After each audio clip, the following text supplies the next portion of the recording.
Lego, c'est vraiment intergénérationnel. Et finalement, ce qui me plaît dans ce jeu, c'est la possibilité, à partir de formes somme toute très simples, de pouvoir créer quelque chose et ensuite, avec les mêmes pièces, de pouvoir recréer autre chose. Mon parcours, c'est assez long. J'ai toujours été passionné par les jouets de marque Lego. Donc depuis que j'ai 3 ans, je construis avec des pièces. Je me suis mis à mon adolescence à exposer en fait les créations que j'avais via des associations. Ensuite, j'ai participé à un concours télévisé qui s'appelle Lego Master. Donc ça, c'était en 2020. Je suis arrivé finaliste, j'ai participé à différentes épreuves. C'était vraiment une expérience qui était super sympathique.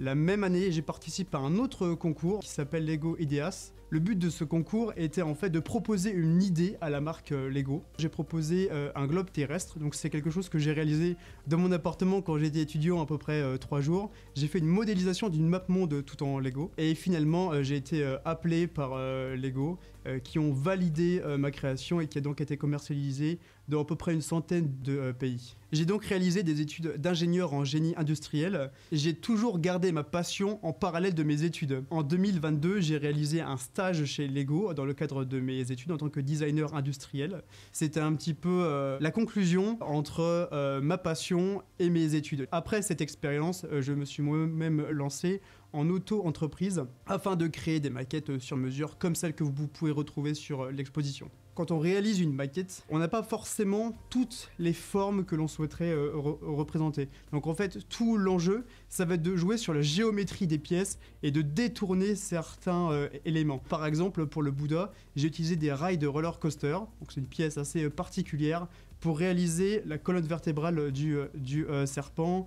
J'ai utilisé des patins à roulettes, des boomerangs, des bananes. Toutes les pièces qui peuvent avoir une géométrie intéressante et qui peuvent correspondre à certaines formes dans la réalité. Le temple de Longshan, c'est vraiment une des maquettes qui a nécessité le plus de temps de travail parce que c'est vraiment un bâtiment qui est super détaillé. Il y a partout des dragons, des petits animaux sculptés. J'ai vraiment porté une grande attention à chaque détail. Ça se joue à la fois sur la géométrie des éléments, mais également sur les couleurs. Et en fait, tout le but du jeu est également de choisir les coloris appropriés pour représenter le bâtiment. Et il faut également un petit peu exagérer certaines nuances afin d'avoir une modélisation, une réalisation en briques qui soit vraiment colorée et très sympa esthétiquement.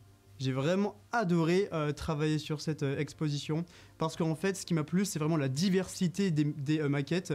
Je suis moi-même passionné par l'architecture, donc avoir l'opportunité de créer un temple, de recréer un bâtiment parisien, de recréer une mosquée ou une église à l'autre bout du monde, c'était vraiment une opportunité et une chance. Chaque projet, en fait, avait sa différence et sa singularité, ce qui le rendait assez plaisant. On a utilisé énormément de pièces. En tout, ce sont plus de centaines de milliers de pièces qui ont été nécessaires pour concrétiser l'ensemble de ces maquettes.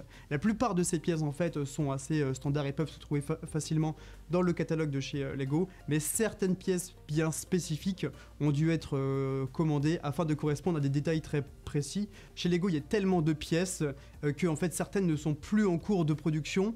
Et donc là, vous devez avoir affaire à des gens qui revendent certaines pièces. Pour anecdote, j'ai utilisé donc des enjoliveurs, des petits enjoliveurs qui vont sur des voitures pour réaliser les vitraux de l'église d'Oura.